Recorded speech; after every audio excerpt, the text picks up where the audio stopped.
One of the cool stuff I want to talk about, or cool gadget I recently discovered, is this break-free helmet light. It is an LED, and it actually has a nice accelerometer. What that means is if it senses that you're moving, it turns the light into a moving state. If it knows that you've stopped or you brake, it'll go into a brake state.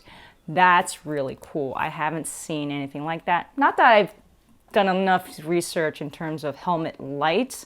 I know there's a lot of brake lights you could change on your bike, your motorcycle that is, but I have no desire to change out my brake lights because my motorcycle is quite small. It is a Honda Grom from 2020. I can't change the height of it. I can't make it any more glaringly brighter. So I would like to add another brake light just so drivers behind me can see me and see the brake light at eye level. It's a huge commitment because it's not a cheap device. It's upwards of $100. If you have multiple helmets, you could get multiple mounts, so you could switch this over to your other helmet.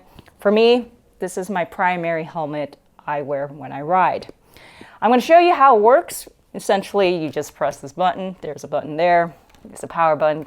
There we go. The one unfortunate thing about the instructions that came in this product, it's not very clear as to what kind of light patterns you get. Now I'm going to cycle through the LED and show you the light patterns. You get the persistent night, evening brake light. There you go. You click it again, or you press on the button again, you get the blinking emergency lights. And then you get the single persistent or the center brake light, where this is best for daylight riding or afternoon riding, even early evening. But when you brake, there you go, everything's lit. And to turn it off, you actually have to hold down the switch. Kind of a little stubborn. The switch is a little stubborn, I have to say that. But if you just get used to that pressure, you'll just know when to turn it off. You have to hold it down for at least 3 seconds for it to turn off completely. The bottom piece, there's a bottom little port for USB charging. The one thing I like to see somewhere when I first turn this on and it's charged up, I don't know how much battery life I have on this device. I noticed that there was actually a single dot that was blinking. I assume by that time, I think the battery is about to be depleted. They say that this has an 8-hour battery life. This lasted me several weekends without even charging. So on standby and on weekend ridings, I would say that's pretty good because you don't want to constantly keep charging something like this.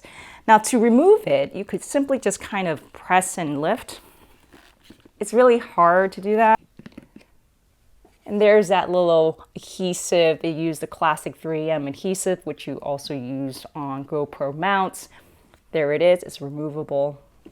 Meaning if you really want to remove the adhesive, it should come off clean without damaging your helmet. And this is the device right here, pretty straightforward, very, very clean in terms of branding. You don't want to see the big branding, but it's right there. And then you could simply, to mount it back on, you kind of just snap it back on. Yeah, putting it back on is much easier than pulling it off. One of the things you might want to consider is that if you do have it on your helmet, sometimes I forget to turn it back on. The reason why it's probably a stubborn button, using your gloves, when you have your gloves on, it helps to press it down. You can feel the button.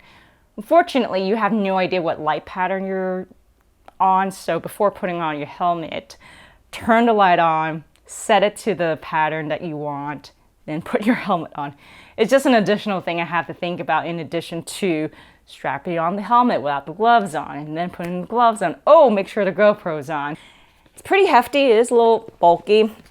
The profile is as slim as it can be because there is, I believe, the battery bank and there's also the accelerometer. I'm sure as technology improves, this becomes slimmer and slimmer, or if they become more and more successful with this kind of gear, love to see a lower profile, but this is great to have. Probably one of the best investments in terms of safety riding that I would definitely purchase and highly recommend to other people. I hope this video was helpful to whomever comes across this. I hope you have a safe ride. It's a nice helmet. Thank you.